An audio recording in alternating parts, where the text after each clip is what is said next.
बरसात में सौतन का बंटवारा। मंजू देवी अपने पति रमेश के साथ प्राची को अपने बेटे के लिए पसंद कर लेती है और उसकी गोद में शगुन का नारियल रखती है। अजी हमें तो आपकी बेटी बहुत पसंद है, अब तो बस चट मंगनी और पट ब्याह की तैयारी की देरी है। अजी आप चिंता मत कीजिए, पंडित जी से मैंने तारीख निकलवा कर रखी थी। अगले हफ्ते में एक ही शुभ मुहूर्त है, अगर आपको मंजूरी है तो तभी कर लेते हैं। अरे ये तो बहुत अच्छी बात है, तो फिर ठीक है, शादी की तैयारी शुरू कर देते हैं। कबीर बेटा, अपनी होने वाली सास के पैर छुओ। अलग ही जबरदस्ती है, पता नहीं मेरे खुद के माँ बाप मेरे साथ ऐसा कैसे कर सकते हैं कि मेरे लिए ये काली लड़की को पसंद कर रहे हैं, शक्ल न सूरत। अरे बेटा तेरा ध्यान कहाँ है, चल आशीर्वाद ले सबका। आओ प्राची बेटा, तुम भी आओ। तभी दोनों जोड़े में सभी का आशीर्वाद लेते हैं और अगले ही हफ्ते में दोनों की धूमधाम से शादी हो जाती है, जहां सास मंजू देवी अपनी बहू का गृह प्रवेश करने के बाद नजर उतार कर कहती है, थु थु थु थु, अरे वाह, मेरी बहू तो बहुत सुंदर और सुशील है। कुछ भी माँ, अरे कहाँ से आपको ये लड़की सुंदर और सुशील दिख रही है? पूरी काली कलूटी है, लग रही है जैसे किसी ने काले कोयले से इसको रगड़ कर भेज दिया हो। अरे इतनी काली लड़की की शादी मुझसे कराने की क्या जरूरत थी? अरे बेटा ये तू क्या बोल रहा है, प्राची तेरी अब पत्नी है, तो तू इसका निरादर नहीं कर सकता। याद कर, तूने 7 वचन लिए हैं। अरे भाड़ में गए ऐसे 7 वचन। आपने एक बार मुझसे मेरी पसंद पूछनी भी जरूरी नहीं समझा। अरे कोई सांवली लड़की ही ले आते, लेकिन ये काली ही क्यों? बेटा ये तूने क्या काला काला लगा रखा है? अरे तू थोड़े दिन बहू के साथ रहेगा ना, उसका स्वभाव देखकर तू भी उससे बातें करने लगेगा, तुझे भी वो पसंद आएगी। प्राची बहू बहुत अच्छी है। अरे बहू तेरी आंखों में आंसू क्यों आ रहे हैं? ना बेटा ना, चुप हो जा। ऐसा कहकर मंजू देवी अपनी बहू के आंसू पोंछती है। अरे वाह, उसने घर में एक कदम नहीं रखा और आपको मेरा दर्द नहीं दिखाई दे रहा है, जो अपनी काली बहू के आंसू पोंछ रहे हैं। कबीर बेटा मेरी बात तो सुन। अरे मुझे कुछ नहीं सुनना अब। कबीर गुस्से में अपने सर का सहरा उतार कर वहीं फेंक देता है और अपने कमरे में चला जाता है। माँ जी, मुझे तो लगा था सबकी मर्जी और खुशी से ये शादी हो रही है, पर वो तो बहुत गुस्सा है मुझसे। शायद मैं काली हूँ इसलिए वो मुझसे बहुत ज्यादा खफा है और शायद बात भी ना करें। अरे नहीं, नई बहू ऐसा मत बोलो, दिन बीतेंगे तो वो तुमसे बात भी करने लगेगा। हाँ बहू, तेरे पापा जी बिल्कुल ठीक कह रहे हैं, जा कमरे में जाकर उससे बात करने की कोशिश कर। जी माँ जी। ये कहकर प्राची अपने कमरे में चली जाती है। अरे तुम यहाँ भी आ गई, मुझसे शादी करके तुम्हारा जी नहीं भरा जो अब इस कमरे में भी हक जताओगी? अजी आप ऐसा क्यों बोलते हैं? मुझे नहीं पता था आप मुझे पसंद नहीं करते, पर एक नई शुरुआत करने में क्या हर्ज है? बहुत हर्ज है मुझे, दूर रहो मेरे से और चुपचाप जमीन पर सो जाओ। ये सुनकर प्राची जमीन पर सो जाती है। अगले दिन से ही प्राची घर की सारी जिम्मेदारी को अच्छे से संभाल लेती है। प्राची जितना भी कबीर का काम करने की कोशिश करती थी, कबीर उससे उतना ही दूर रहा करता था। कबीर की तरफ से प्राची को कभी प्रायोरिटी नहीं मिली, जिस वजह से वो एक दिन सलोनी नाम की गोरी चिट्टी लड़की से शादी कर उसे घर ले आता है। ये देख घर वालों के पैरों तले जमीन खिसक जाती है। माँ जी, ये मैं क्या देख रही हूँ? क्या सच में कबीर जी किसी और लड़की से शादी करके उसे यहाँ ले आए हैं? और ये तो मुझसे सुंदर भी है। हाँ तुमसे सुंदर है, इसलिए तो मैं इसे लेकर आया हूँ। तुम जैसी काली पत्नी से अच्छा है कि मैं सलोनी के साथ रहूं। माँ पापा, देखो आपकी गौरी बहू आई है। माँ जी, पापा जी, नमस्ते। कबीर, तुझे होश तो है? तूने क्या किया है? हाँ पापा, मुझे होश है। कबीर, भले ही इस घर में तू अपनी पसंद की लड़की लेकर आया हो, लेकिन मेरे लिए बहू हमेशा प्राची ही रहेगी और मुझे इस लड़की के हाथ का कुछ नहीं चाहिए। ठीक है माँ जी, मेरे लिए ही अच्छा है, मुझे ज्यादा काम नहीं करना पड़ेगा। कबीर, इस घर का बंटवारा कर दीजिए, मैं अपना अलग रहूंगी और कोई इस रेखा को पार नहीं करेगा। हाँ ये बिल्कुल ठीक रहेगा। अरे वाह, तेरी सलोनी तो बहुत अच्छी है, घर में एक कदम रखते ही घर का बंटवारा कर दिया, नास पीटी कहीं की। माँ मेरी सलोनी को कुछ भी मत कहिए, जो बोलना है इस कलूटन को कहिए। इतना कहकर कबीर उस घर का बंटवारा कर देता है। काली बहू अपने सास ससुर को खाना बनाकर खिलाती है, वहीं गोरी बहू अपने पति को पास्ता, मैगी, चाय, कॉफी देती है, क्योंकि खाना बनाना तो उसे आता ही नहीं था। वहीं बारिश के मौसम की भी शुरुआत हो गई थी, जिससे कमजोर घर होने के कारण दोनों के बंटवारे की जगह पर पानी टपकने लगता है और पानी टपकने से मंजू देवी और उसकी काली बहू जग जाती हैं। अरे बहू, यहाँ तो पानी गिर रहा है, घर पर ऐसे नींद कैसे आएगी? ऊपर से बंटवारा हो गया है, जो सही जगह थी वो तो उसके बंटवारे में चली गई। पर माँ जी, पानी तो उधर भी टपक रहा है बारिश का, देखिए कबीर जी परेशान हो रहे हैं। ओफो, ये क्या है कबीर, कितना टूटा फूटा घर है तुम्हारा। जब तुम्हें ये पता है बारिश का मौसम हो रहा है तो इसे रिपेयर क्यों नहीं करवाया? ऊपर से गर्मी भी लग रही है, एक पंखे में कहाँ राहत मिलेगी। तुम चिंता मत करो, कल मैं घर की मरम्मत करवा दूंगा और एसी भी लगवा दूंगा। फिलहाल यहाँ बर्तन रखकर सो जाओ। और कर भी क्या सकती हूँ। सलोनी और प्राची अपने बंटवारे की जगह में छत के टपकते हुए पानी को रोक नहीं सकते थे, इसलिए वो बर्तन लगाकर बची हुई जगह में सो जाते हैं। अगले दिन कबीर अपने बंटवारे की जगह की मरम्मत करवा देता है और एसी भी लगवा देता है। अरे वाह कबीर, अब तो हमारे छत से पानी नहीं गिरेगा और इतनी ठंडक भी रहेगी, एसी जो लग गया है। हाँ बिल्कुल सलोनी। अरे इसे तो बिल्कुल शर्म नहीं है, अपने माँ बाप को ऐसी हालत में छोड़कर खुद रह रहा है। यूं नहीं पूरा मरम्मत करवा लेता। अरे जाने दीजिए, आप मेरी बहू के गोरी सोतन का भूत जो चढ़ गया है। वक्त गुजरता है, बारिश थमने का नाम नहीं लेती। प्राची के हिस्से में आए हुए बंटवारे में सास ससुर और काली बहू टपकती छत के नीचे सोते थे और वहीं खाना भी खाते थे। वहीं सलोनी अच्छे से अपनी जिंदगी बिता रही थी। एक दिन बारिश के पानी से दीवार का बल्ब फूट जाता है, जिस पर मंजू का पैर चला जाता है। मेरा पैर, मर गई रे बहू, जल्दी आ। सलोनी बहू। कौन सलोनी बहू?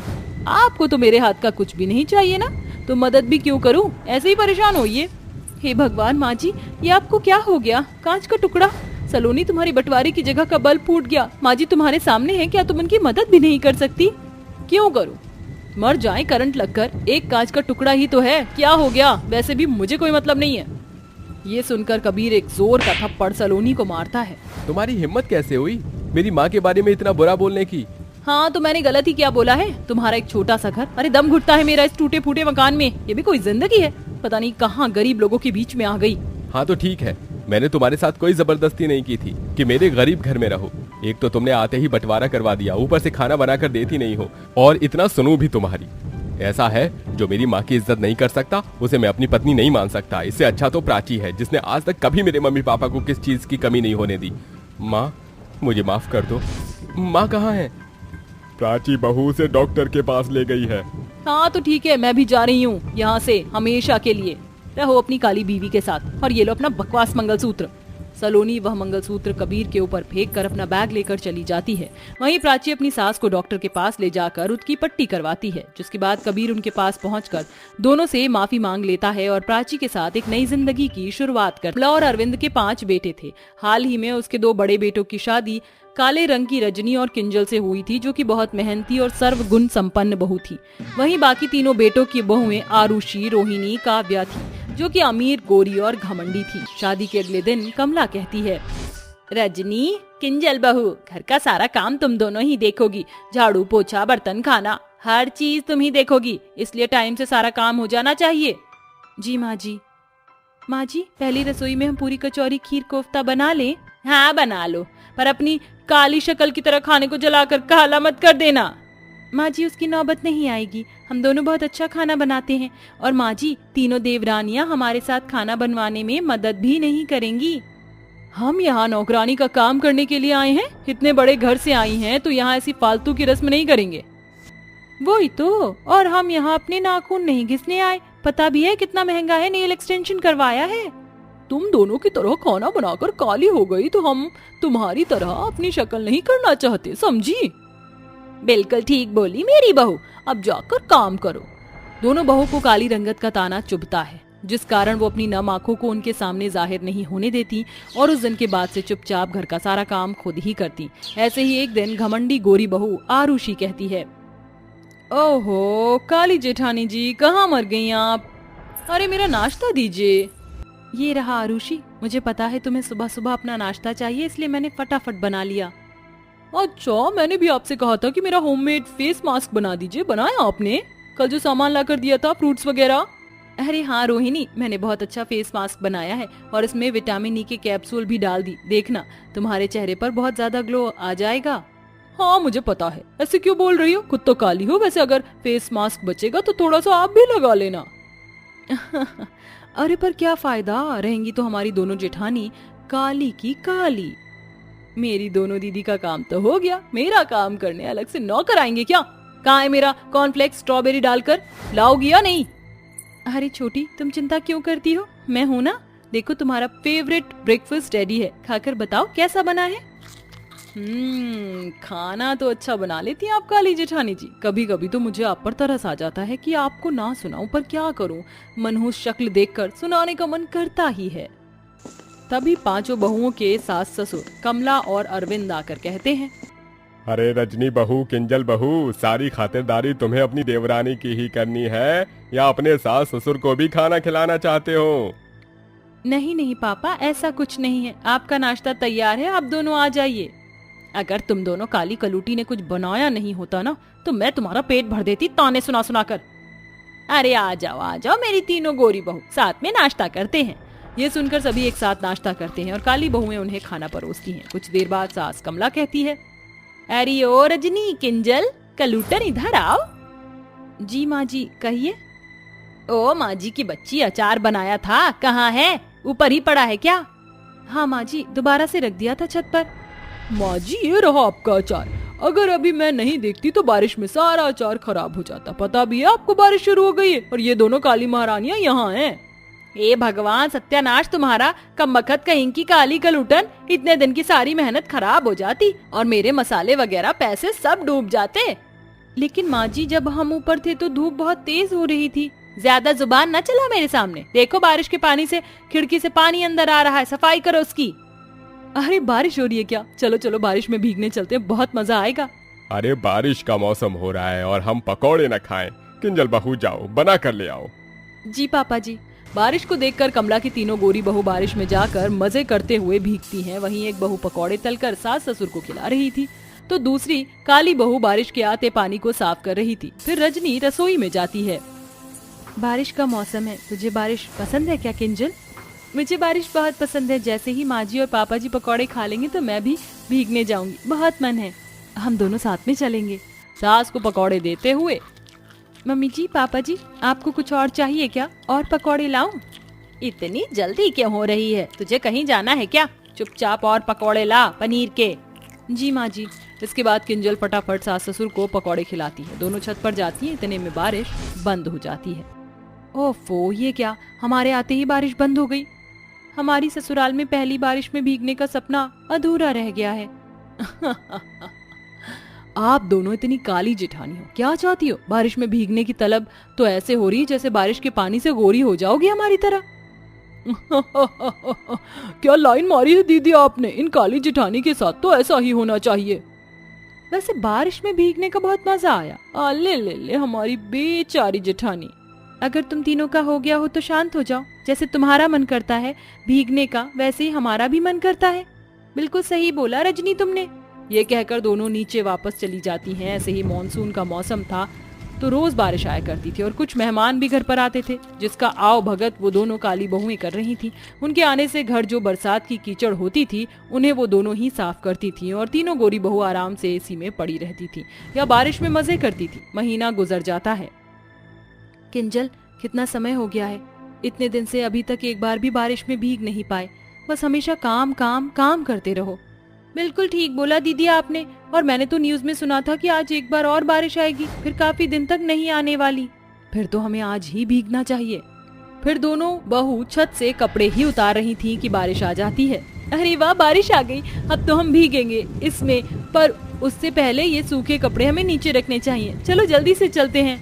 दोनों बहू कमरे में कपड़े रखकर वापस छत पर आ जाती हैं और कमला कहती है, कहाँ जा रही हो दोनों छत पर मटकने? बार बार किसी लड़के को ताड़ रही हो क्या? चलो नीचे आओ, काम करो। नहीं नहीं माँ जी, हमारा बस बारिश में भीगने का बहुत मन है, बस थोड़ी देर में आते हैं वापस। कहीं नहीं जाना, चुपचाप काम करो। दोनों बहू रसोई में रोते हुए काम कर रही होती हैं। दीदी, हम किसी काम में उफ भी नहीं करते, घर का सारा काम करते हैं, उसके बाद भी हमारे साथ ये सब हो रहा है। हम एक बार बारिश में नहीं भीग सकते। सही बोली तू, इतना मन था कि हम भी बारिश में एंजॉय करें और अब तो बारिश भी खत्म हो गई। वो देख, खिड़की से दिख रहा है। उनकी रोती हुई आंखों से ये बात सुनकर सास और तीनों गोरी देवरानियों को बहुत बुरा लगता है। माँ जी, हमने दोनों के साथ बहुत बुरा किया और अब बारिश भी नहीं आएगी। क्या करें? हमें उनके साथ ऐसा भी नहीं करना चाहिए था। हमें उन दोनों के साथ ज्यादा ही सख्ती से पेश आ गई। मेरे पास एक आइडिया है माँ जी, क्यों ना हम नकली बारिश करें जिससे वो बहुत खुश हो जाएं। हाँ, ये अच्छा आइडिया है। ये कहते ही आरुषि एक टैंकर लेकर फव्वारे से नकली बारिश करती है। ये देखकर दोनों काली बहू बहुत खुश हो जाती हैं और बारिश में भीगने लगती हैं। अरे वाह, बारिश आ रही है, ये कितना मजा आ रहा है ना बारिश में भीगकर। हाँ बहुत। इसके बाद दोनों भी बारिश में नाचने लगती हैं, जिन्हें देखकर गोरी देवरानियां बहुत खुश होती हैं। अरे ये क्या, पानी बंद क्यों हो गया? लगता है बारिश बंद हो गई। तभी जोर जोर से बादल गरजते हैं और बारिश होने लगती है। अरे बारिश आ गई, तो नाचूं आज छम छम छम छम छम छम, नाचूं आज छम छम छम। ससुराल में बारिश में भीगने की तमन्ना पूरी हो ही गई आज। अरे माँ जी, देवरानिया, आप हमें ऐसे चुप करके देख रहे हैं? मुझे माफ कर दे बहू, मैंने तुम्हारे साथ बहुत सख्ती की है, लेकिन अब मैं तुम्हारे साथ भीगूंगी।